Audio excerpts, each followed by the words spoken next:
I'm glad you hit me. It helps.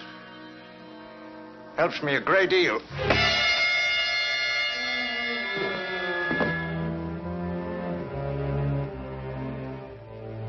The black pool opened up at my feet again, and I dived in. Next thing I remember, I was going somewhere. It was not my idea. The rest of it was a crazy, coked-up dream. I had never been there before.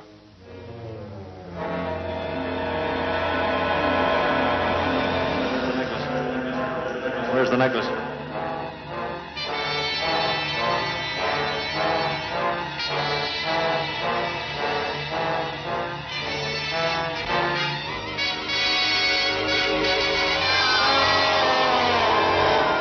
Hello, we are the Film Fetishists, and today we're going to be talking about Murder, My Sweet, and the Pearl of Death. Each film talks about a different type of detective, Murder, My Sweet being the hard-boiled noir detective, and the Pearl of Death being the Sherlock Holmes detective. I'm Dahlia Melagoris, and I use she, they pronouns, and these are my friends. I'm fine. I go by he, him pronouns. And I'm Justin, he, him pronouns as well. All right. So, to start off our discussion today, we're going to be talking about the differences between each of these detectives, starting with intelligence levels. So, I personally think that the biggest difference between a noir detective and a Sherlock Holmes detective relating to intelligence is that I see a Sherlock Holmes detective as more of a Harvard graduate, Ivy League person, as opposed to like a regular run-of-the-mill college student as the noir detective. Just being that the high sophistication level with Sherlock Holmes is something that is not seen as much with noir detectives because they're more messy in a sense than Sherlock Holmes. Yeah, I agree. But I feel like Sherlock Holmes, like the Pearl of Death, at least, he feels like he's even kind of beyond, like, just he's not just a graduate of like a high ranking school. He feels like he's a standout graduate. He's a PhD candidate. Yeah, exactly. Yeah, he just has like this level of intelligence I feel like you just don't see in a normal person. He feels like he's almost kind of kind of elite kind of intelligence level. Like he's like and I think that the Sherlock Holmes type detective always looks at crimes from a different angle that normal people are incapable of or just don't look at it, like the viewers. Whereas noir, it's less about looking at the crimes from this like higher like understanding of humanity angle, like, and more about looking at the crimes as what they are and then kind of the drama behind that. Yeah, like especially with like someone like Philip Marlowe and all the other detectives and like main characters that we've seen in noir movies that we've been discussing, the biggest difference between them is that these are more average people. Like I feel like I can see them in more average situations. Like if you think about someone like Keyes, if he's like our detective for that example, he's more of an average person that I feel like more people can relate to, who just kind of got entangled in crime, and noir detectives kind of have a more average life outside of what they're doing. Average for noir. Well, it's more relatable. It's more relatable. Like, yeah, you're not supposed to relate to Sherlock, and yeah, you're impressed by Sherlock. You're exactly. impressed. Yeah. And this is like, it's when I was watching the Sherlock movie, I was noticing like specific tropes that seem to be, of the time and of that specific like genre and that story. But then I also I used to be a huge fan of Hawaii Five-0, and then I have friends who really like Criminal Minds. It's never been for me, but it's a good example. And they are so similar when you stop looking at them from like a written out story angle. When you look at them with like kind of a character analysis mindset, like the similarities between these old and like these newer renditions of them. This is also goes for Columbo. I used to watch that as a kid, but they all really do fit in and then contrast with the noir movies that we've been watching recently. Yeah, I think that that's like the biggest that's one of like the biggest topics for our discussion, and like when talking about intelligence, is that we can see a lot of relatability now in like crime TV shows that we watch and in the traditional noir detective, as opposed to like Sherlock Holmes, who's reading a book with a pipe in like a very comfy chair and like always talking about these utmost intelligent things that average people probably wouldn't talk about in day-to-day conversations. Yes, it's not even just what he talks about. It's this whole like, just the way he carries himself. You know, like he has the pipe, and like he's so clean cut, well dressed. He just seems almost inhuman in that sense. Like he's always just so well put together. You know, Yeah, whereas we have Philip Marlowe, played by Dick Powell. He's just like he comes out to me like kind of street smart. You know, like he knows how to navigate this sort of underground world. Mhm. yeah, yeah, exactly. I feel like Sherlock Holmes is very much far removed from reality in a sense. Like when I think of Sherlock Holmes, I don't think of someone that I could see on the street. But if I think of a noir Mhm. detective, I think that the person who lives right next to me could be a noir detective secretly, and I would never know.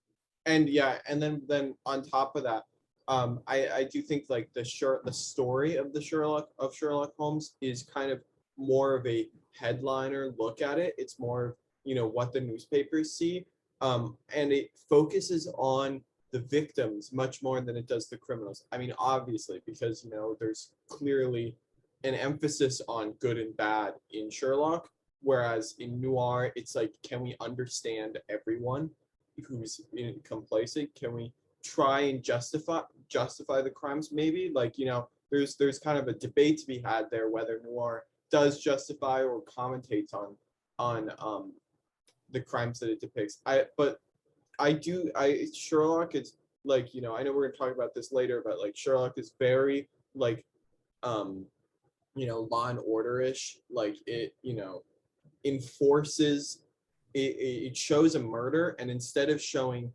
the emotion and like what led the usually man or woman to murder, it shows just the victim and the crime scene, and then it maybe shows like the actual murder happening, which is like vastly different from the perspective of murder that we get in noir.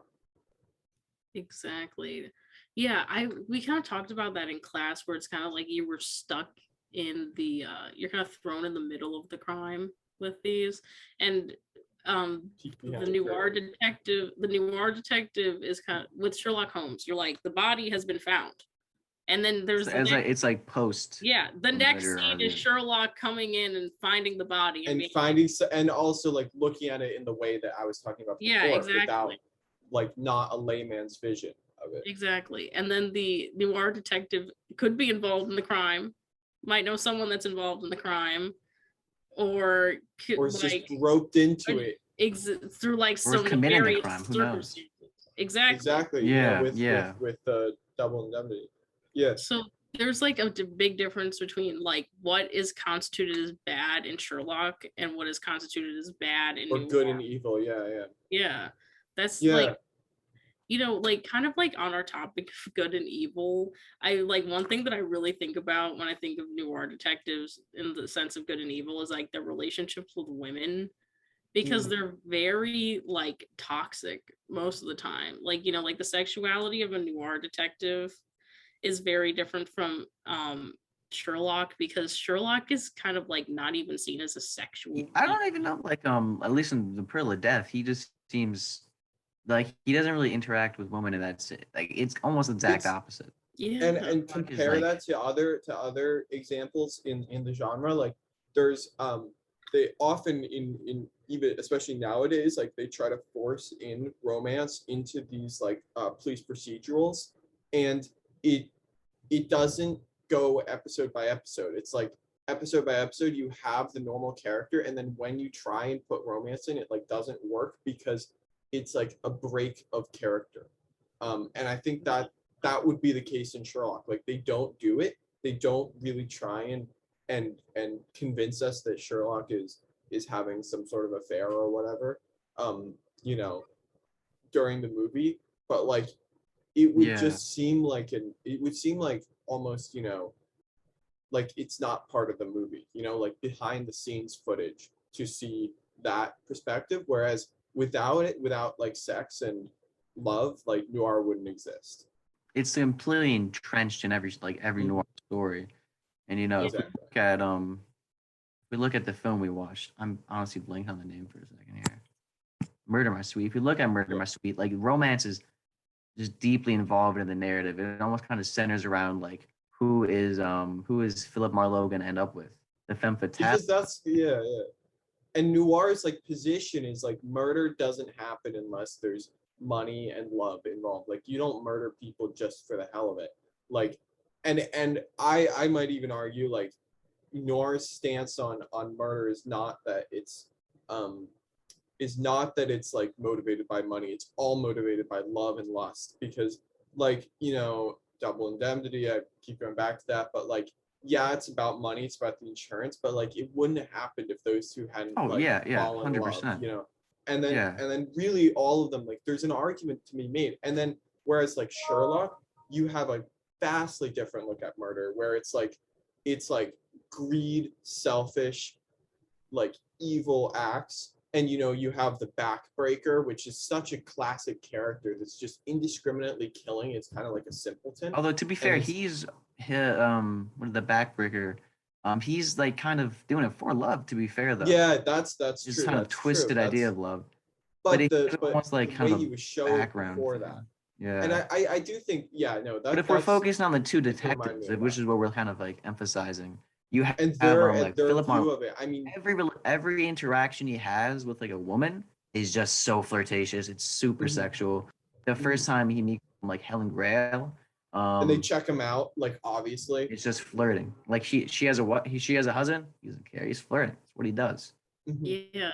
That's like with Sherlock Holmes, he's kind of there to solve the mystery. There's no women fawning over him Because necessarily. he's more of a police character, whereas Yeah. noir detective is He- more of just it's kind of like a saint, like a savior. Yeah, exactly. He's like the white knight, the noir detective. So Philip Marlowe would be our white knight coming to save women or being there for women.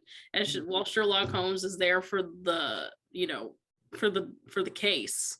And he's not really there Yeah. for women and like sex and all this other stuff that noir detectives are there for. Yeah, Yeah. I think kind of like this kind of like exemplifying like the end of each film. Whereas like the Pearl of Death ends with Sherlock just like satisfyingly being like looking at the pearl he found, mystery solved, criminals caught, found the last pearl. Whereas you look at the end of Murder My Sweet, it's all about, Philip Marlowe finally ending up with this woman that he's been fawning over. And like that's how it ends. Like two completely different like kind of Yeah, it's like what they value. What Exactly. Sherlock values justice, whereas noir values happiness. Because I mean, like this goes back to like I don't know if noir always values happiness because I mean well, like but the thing about noir is it's so depressed. Like yeah. like everything and the characters are very depressed. Like the setting and the I'd way say it Murder My looks. Sweet ended like surprisingly happy. Oh yeah, I was surprised at that. I don't think Yeah. that's I characteristic think that's a of bit the like genre. yeah, I think that Um, kind of like Mhm. stands But for yeah, it. like the thing about noir is like it's like this where they fall on the happiness scale at the end of it. It's like where the characters' emotional states are, and usually it's bad.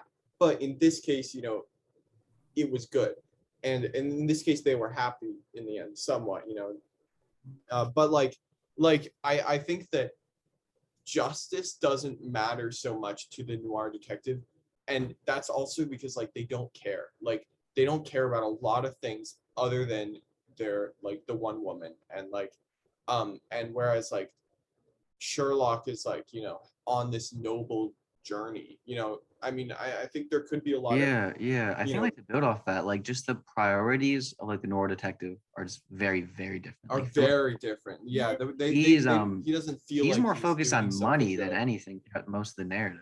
in the Yeah. beginning, but then he Yeah. and then he starts to focus on his emotions. It's like when he's asked to be a bodyguard, he doesn't think he can help.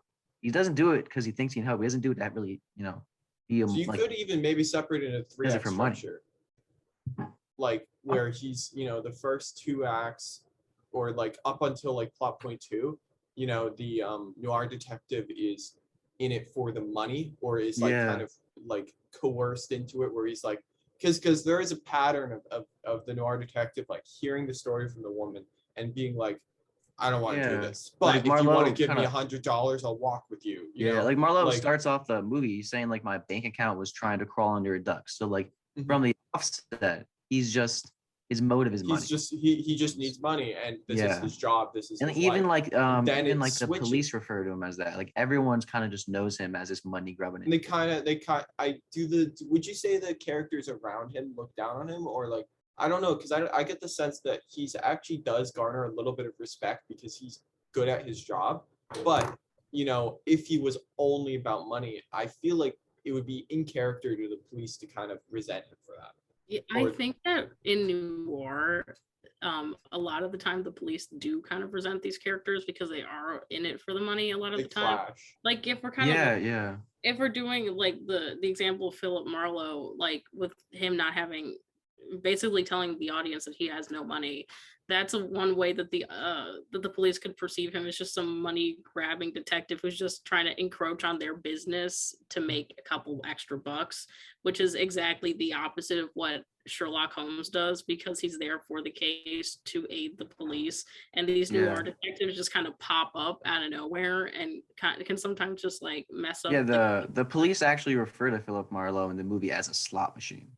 So Yeah. can we actually talk I about understand police that. relationship now? Since Yeah, since yeah, it's yeah. running- I think we're kind of just flowing there. Yeah, It's- yeah, yeah. No, I Yeah. know.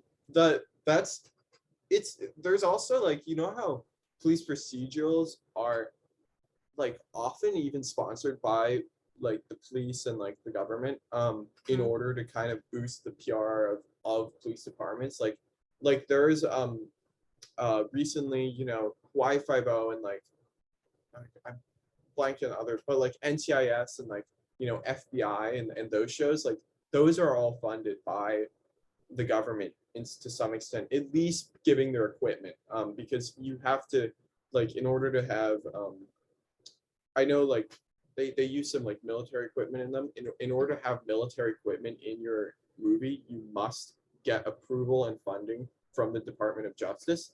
And Mhm. I think you can see that in these shows and movies. And like you can see early renditions of that in the Sherlock example that we looked at. Like I feel like that Sherlock movie that we watched, as an example of like classic detective, like I think that's actually a very immature version of it. Immature as in like over the years, the it like solidified its character tropes, the themes in the movies solidified, and like the messages solidified. So we were just looking at kind of the baby steps, you know. How would you guys like just in general kind of characterize each detective's like relationship with the police? Like if you look at Mhm. Sherlock Holmes, I feel like his is fairly positive relationship. Like even like Inspector Lestrade, played by Dennis Hobie. He like even at one point is like talking to someone else, and he's like, they've never dealt with Sherlock before, and like he listens to his advice. They seem to have like, you know, maybe like sort of a back and forth kind of joking relationship, but they don't seem to be against. They're not opposed to each other. For Yeah. Looking Noir, it's the opposite. What do you guys Yeah, think? You know, I was gonna say something similar about the Inspector Lestrade, actually, because that was one of the things that I noticed that was like the biggest difference between the noir detective and Sherlock Holmes, is that Sherlock Holmes has always traditionally had a good relationship with the police, or like a better relationship with the police. Like if we kind of bring it back to the novels, he's always had favors at Scotland Yard, or like favors with the police, which is something that you don't necessarily see with noir detectives, because the police and the noir detective are always banging heads about what to do in the situation. Yeah, I Mhm. think because like both detectives have very different reputations with the police. Like I Sherlock, no, they might not like always like him, but they know how good he is. You know? Mhm. Yeah, they Yeah, really know that he can lend a hand to them in their time of need, as opposed to the noir detective who's there to kind of like fuck everything up. I think the Sherlock police also do resent Sherlock because of his kind of ability to do the job better than they can, and that Yeah, no, I definitely think that's fair shows. too. And they want to prove themselves, so they like the officers in Sherlock end up like trying to kind of I wouldn't say sabotage, but like they get in the way of Sherlock's investigation, And Sherlock becomes like kind of annoyed by them, or they take credit, or there was that thing with the newspaper where he was like, "This is ridiculous," or it was Watson, I believe. And they make mistakes, and then Sherlock proves them wrong. So in the end of Sherlock, the officers always come around and figure out that they were wrong and Sherlock was right. Whereas in Noir, it's like they have a strained relationship in the beginning because he's trying to do the job of the police, but it's not actually his job. And so the police kind of have a right to be like, "What are you doing? Stop. This is vigilantism." And then like he'll solve the crime and they'll kind of give him like a nod, but then go back to the old ways. That's my Noir like. I think if we look at like Murder My Sweet, like Philip Marlowe's relationship with the police, it's like it's up and down, like it kind of varies. Sometimes like initially like he's kind of suspected of these crimes. He tries to tell them everything he knows, they don't believe him. And and also Maltese Falcon is like exactly like that. Very true, very true. But then there's like instances of like the noir detective kind of like having a decent relationship with the police, like when Philip Marlowe is kind of like after he gets that whole drug induced terrible thing happened to him, he ends up going to that girl's house, and like the police show up, and he's able to have like a non like toxic conversation with them. He's like, "Hey, I'll tell you what I know for a few bucks or whatever." So there's examples like that happen. I actually think the noir police so the noir detective is very street smart and has a lot of resources, like knows a lot of people. He has connections and he can call in favors really anywhere. Like he can call in favors in underground criminal syndicates, he can call in favors with the police, and that's kind of just like the sense and like the aura behind him. And like Sherlock is very similar to that, where like he's got a foot everywhere, but it's less of him using other people as resources and because like he's got a name, and more of him making something out of nothing with the resources that he has, like interviewing like oblivious bystanders and like figuring out something from their interviews,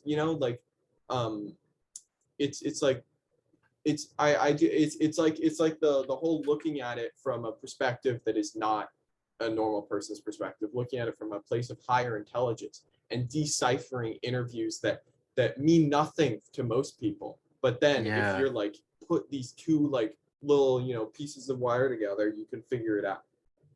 Yeah, it's like Sherlock, he kind of just feels like he's above everybody. And I think that's kind of why they have Watson there to even kind of demonstrate that. It's like when that book is like brought to them and like he looks at it, he's like, "Oh, just a normal book. Nothing's gonna happen. I should open it." Sherlock shows up, almost instantaneously notices there's something wrong with that, opens it up, bam, a knife comes flying up. So like exactly. Yeah, that's because like Watson is kind of like the relatable person. While like in Noir, the detective is the relatable person. He doesn't need a side character that's relatable. Sherlock Holmes needs a relatable side character to make sure that people are understanding that the whole story isn't just about this very overly intelligent, know-it-all type of detective. And Watson is kind of like that grounding person or character. Now the thing about Watson I love Watson. He was so endearing. He was so endearing, but like he was less of a relatable person in the movie we watched than he was like a like doofus. Like he was and that was, I think, I mentioned before that the film is kind of like seems to be on the early stages. And like that's just a theory of mine, so like take it with a grain of salt. But I think that like part of what is endearing and like what is more, I guess, relatable is kind of like how they go through these actions with intent, that where like they make a mistake or they drop something. And my example is like with when he glued the thing to his arm. It's like we can obviously tell that it's going to happen and like know while it's happening, but he takes a while to figure it out, and he has to like talk through it and like role play as Sherlock. which was like hilarious. And I think that makes him less of like, he was more of a kind of, I don't want to say a clown, but he was very I mean, he he definitely was very like a comedic goofy. relief. Yeah, I think that There's compared to comedic Sherlock, relief, yeah. I think that compared to Sherlock, he's more relatable, even though we do think that he's a little bit of a Definitely. clown or a fool, or he's foolish. And Well, doesn't his character mature Do you think he's more and foolish on his not like own, that or in is he later like renditions? I think he's foolish in comparison to Sherlock, to or Sherlock. just people in general? I think Sherlock, in I kind of comparison to agree. Sherlock, he's foolish because I think the characters have one. I think that the viewers have one perception of what the detective is, and then we see Dr. Watson, and in comparison to him, he can seem very foolish. And you don't see a lot of people that make straight up wrong assessments of situations in noir or in Sherlock. Like Yeah. even when like the noir detective misjudges the femme fatale, which happens every movie. Like you don't see that as kind of this like obvious mistake. It doesn't like translate that way on the screen. Whereas a lot of the weird things and like mistakes or like wrong things that Watson was saying did translate in this like comedically like wrong way. Yeah.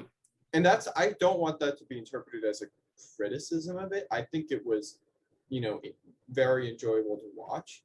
It's Yeah. just like something I definitely notice is different between the two. And on that note, I think that the noir takes itself very seriously and doesn't acknowledge the formulaicness of noir. Like it doesn't acknowledge that every movie's like kind of I don't think you can follows expect the same. like this isn't like neo noir. This isn't like Mhm. this isn't Yeah. like some sort of like postmodern thing. This is No, that's what I'm saying. time Like frame. it's very self serious though. it's not as self-aware as Mhm. Sherlock, where Sherlock kind of Yeah, it seems to be a Sherlock little feels more kind of in tongue in touch cheek. with yeah. Yeah. It seems to be like acknowledging that like you can tell a cool detective story with things that wouldn't literally happen in every police department. That's why they have like that sci-fi technology in Sherlock. Like you wouldn't It see does that feel a bit anymore. more. It feels kind of more camp and more goofy. Like that stuff Yeah, doesn't it even definitely exist in today. The security system, and like you would never see something like that in noir, in my opinion. No, my God, no. That's Yeah. Noir. Like for all its like self seriousness, it feels like it's like fairly grounded in a sense of like realism. Yeah, I think that even in Murder My Sweet, the use of drugs was a little like That on was the like edge of something harsh. Like out of that was like character. I I thought that I wouldn't say that that's like a noir trait. Like, I mean, it isn't. something it's really interesting that you mentioned drugs, so that's something that I actually wanted to talk about now, is like the addiction kind of alcoholism we see in noir detectives as opposed to Sherlock detectives. So like Sherlock is very self-aware that he has a pipe, he has a little bit of tobacco, but with noir detectives, they're always drinking some type of hard liquor before they go to see a woman, before they have sex. And they're aware of it. They're And not they're like before they see a pretending woman. that It's like when they're how- with the woman. Yeah. It's like when Philip Marlowe sees like Helen, like they're talking, and he's like, "I'll take a drink. I'll take a drink." Whatever. And like it's he's less interviewing this woman, this other person. She like right away notices, that she's not like when he's looking for like Velma or whoever. Like when he's talking to this woman trying to find information, she notices like he's not a cop right away, and I forget the exact quote, but she's just like, "A cop would never be drinking like that." Like he's constantly just filling up. Yeah, that's the thing. And it's also the relationship to alcohol that the noir detective has compared to the relationship with like tobacco, and maybe I don't know if there's alcohol in Sherlock. I can't remember exactly, but like it's like Sherlock's tobacco is more of an aesthetic thing. It's not seen as an addictive substance. It's like it's not kind of in a way like it's not both where like the alcohol in noir is like both glamorized but condemned because you can tell that it is addictive. But it's not, I wouldn't say that they're self-aware of that. Like I would say that it shows kind of a bad relationship to alcohol, but it's not aware Yeah, that, I don't know if like like alcohol's well, it's character not criticizing people who noir. drink like Yeah, that. I don't know if it's Because I like think a lot of it's its yeah. audience does drink like that of the time. Like Yeah. a lot of men returning from the war are drinkers, or become drinkers when they're at home, and it's very normal. Like I'm, you know, Yeah, I think that if we're isn't looking, alcoholism was very common back then. yeah, I think that if we're looking at it in the time, it's definitely more normalized than it was today, in a sense. Like throughout, like if So why doesn't Sherlock drink then if it's still normalized? because if we actually look back at the history of Sherlock, he's actually never really drank in the books or in any representation of Sherlock previous to this. Even though we're comparing him to a noir detective who does drink, Sherlock has never been someone who's a heavy drinker, drinks at the end of the day. His vice has always been his pipe with But it doesn't with a seem little to bit be of tobacco. depicted as a vice. It just Well, seems to be depicted as a character trait. yeah, it is depicted as a character trait, but it can also be seen as a vice if you think. No, if I you know, yeah. like, think about it. It's his vice to calm down or to help him think about like the mystery in front of him. And for So the you think noir, it's more like than just being aesthetic? You think it's like I think it's more than just an aesthetic. I definitely think that it's like, if we're looking at it in terms of vices, it's definitely Sherlock's vice in comparison to the alcohol that the noir detective has. I don't know. I think his I vice is mystery. mm, oh, definitely like murder and like yeah. No, it is. I mean, Yeah. he enjoys solving crimes. Oh wait, so Sherlock does. just kind of a question, like to lead to it real quick. Mm. So you guys are saying that like alcoholism was very common for people back then, like drinking was kind of this regular thing. And like so this noir detective, Philip Marlowe, he's, you know, flirting with women, drinking alcohol. So based on what we're saying, like at least of the time, it feels like he kind of was sort of like the typical American male in a sense. So how would you kind of like define the differences in like masculinity between the two? Like, do you think it has anything to do with that? I Dally, do you want to take this out? I have something to say, but I'll let you go first. I also have something to say. I think that masculine, if we look at the noir detective, he's very much the embodiment of what masculinity was at the time. Well, as someone like Sherlock Holmes is masculine, but it's more in like a softer way that's less traditional masculinity. It's not the toxic masculinity that you see with a noir. It's more of like, his masculinity seems like more everyday, kind of like the person on the street, as opposed to like the very heavily toxic sex with every woman you see, drinking, smoking, this, that, and the third with noir detectives. Mhm. Yeah, and no, I totally agree with you there. I think that the the difference is also in the Sherlock detectives, like not there's no effort to make Sherlock a relatable character Mhm. in a sense, and maybe it's falling flat out. I'm not picking up on it because I'm also not from UK. There's he could be a little more relatable to maybe people from there, but I think that like I think that that noir is viewed as this like kind of like the Euphoria version. You know how Euphoria is like depicts teenage life in a Mhm. way that's like not fun, not it's vastly different from like like Mean Girls. I Yeah. think that noir relates to Sherlock in a similar fashion, in kind of like the context of like a more censored version because the times again. But yeah, the noir detective like shows life as a man in the 50s, um, in a way that's probably more realistic, Mhm.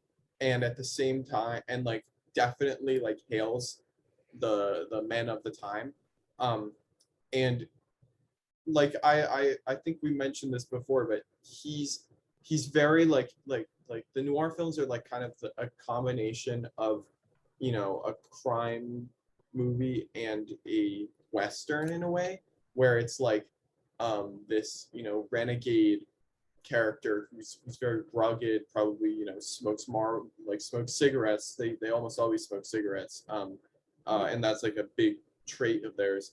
and then they drink and have sex and like do what they want to do, and then like are cool. Cool is not the word to describe them, but like they're like very manly and masculine, and like it resonates with a lot of men. It probably even still resonates with men today. Like if you kind of are able to look past the sexism in the characters. Yeah, I think their kind of masculinity is even sort of like kind of relates to their relationship with like crime. Like the noir detective, is obviously like a hard-boiled detective, straight up like involved, connected to them. I think like in order to kind of have a character that does that, he kind of has to be this drinking, flirtatious individual. Where because like Sherlock is outside of the crime, he's sort of from this almost objective view. He doesn't like need to be, this hyper masculine individual because he's kind of outside of like the realm of reality. Mm-hmm. Yeah, I really think that that's a good like note for us to end on. Actually, I think that we had a very fruitful discussion on the differences between noir detectives, hard-boiled detectives, and Sherlock detectives, and I hope that you enjoyed our little podcast today. We were the Film Fetishists. Goodbye. See you next week. Okay. Anyway, fetish time. Are we Who ready? has a fetish? Okay. Who had a fetish? Are you ready? Do you have like something quirky to put on? Like, Oh, I do. We're here. who Right. has a fetish? Who has a fetish? And we have buddies today. I brought my plague doctor. Justin's currently wrapped up in some holiday lights, and we have Santa my Claus. detective hat. Okay. Yeah. That's not Santa. That's detective hat. We're really we've been working on getting like more immersed in the movies, and that's why I got the fairy lights, and that's why Dahlia has the gay pride flag, and that's why Brian has his detective hat. Exactly. But Brian, why don't you kick it off, this wonderful extra podcast segment? So the big question is, who has a fetish? Because every movie has fetishes. Sherlock Holmes. Do we think he has one? Do you think he has a fetish like murder? Yes. You sound like you figured it out, Brian. You want to tell us about it? I don't know. I mean, so he's just so obsessed with wait, I don't even know if this is fetish necessarily. Do you think it's like solving murder or just being better than everyone? Here, I got a question. What is the one thing that happens in every episode or movie or book of Sherlock Holmes? Murder. It's murder. And what does Sherlock do with those thievery. murders? It's mostly there's usually a bit of killing involved, but Sherlock usually has something to say about these murders, and it is the name of the perpetrator at the end of the movie. And so I think that he definitely gets off on like either showing his intellectual piousness, or it's arguable if it's like the act of solving the crime, or it's the act of absorbing the crime into him and like looking at it and like being a part of it, and then getting to take that. It's like the way that Dexter solves murders by going to the scene where he loves the blood, On a different note, I think, what if Watson has a fetish? Like he likes not solving the crime. What if Watson is he likes saying stupid things? No, wait, what if Watson is queer coded? Because he always follows Sherlock around. What if it's not a fetish? What if Watson is just gay? Maybe we should start doing fetishes and sexualities. I don't know. Stay tuned next week. Who's gay? Who has a fetish? These are the big questions. What about in Murder The biggest questions. The big questions. In what was the token fetish in Murder Mystery? Because we've been talking about tropes of noir. There's got to be a trope of noir is there's a fetish in every. Is there any hand stuff going on? I think that a trope throughout noir, the movies that we watch, is that they're like really obsessed with like women and like their legs. Like I've noticed that. You have an example in Murder But that's Mystery? not like a hot take though. Like men have always been obsessed with legs, and especially in the 50s when they had this filter. Because it's like I understand that men have always thought that women's legs were attractive, but like what is it with noir and then like having these specific scenes, or like if I think of one in particular, like when I think of Double Indemnity, I think of when Phyllis came down the stairs and she's like wrapped up in a little like towel thing, and she has and it's like legs and like almost a damn near naked woman. What's up with that? Yeah. Well, I'd say legs are like the signifier of women's sexuality that's like appropriate. Like you can't show like a vagina or like someone is like, topless on screen, whereas you can show legs. Don't you think? It's like sexuality that's not your face. Well, But I yeah, think it's, like of the time that they couldn't. So I don't know if that's I think that in Pearl of Death though, the character, so there's a lot of like passing out shown in the movie, and I Wait. might the Pearl of Death. The wait. Sherlock? Oh shit. Wait. No. You mean Murder I'm My Sweet? Murder My Sweet. My bad. The one time I say the name of the movie, I say it wrong. But in Murder My Sweet, like there's a lot of passing out Dude, until Philip Marlowe gets knocked out like every 10 minutes. yeah. That's But the then he like fetish. You think he likes it? especially Yes. maybe or maybe it's Oh. like something. Does he like not something more. knowing? You know? It could be he likes either the loss of control that comes with being knocked out that's or good. That's being good. put unconscious. He could get off on like maybe like how some people like to be like touched in their sleep. This is actually a real fetish, but like Oh, people I like know. get off on like kind of it's like He's, like, the always non-consent sleep. type of thing where like you want someone to like violate you in a way. Who knows? Could be that could be why he's I getting like that himself in idea. all these 'Cause, like, it kind of situations goes where he ends up against passing this out. facade. He always puts up this facade of like cool and calm, and I'm so slick and I'm womanized and I'm so cool and I have all this control and I'm untouchable. Oh my God. Damn, he's knocked Anyway. out. I think he likes getting knocked out. I think Yeah, we I had think he fun does talking too. about our fetishes today. Yes, thank you. I'm gonna take All right. Thank you. the crown We'll of see you in knowledge class, off. Hugh. Oh, Mwah. Goodbye. I think I have a fetish. Bye. Like a chimpanzee throwing poop at me. So you're just like you are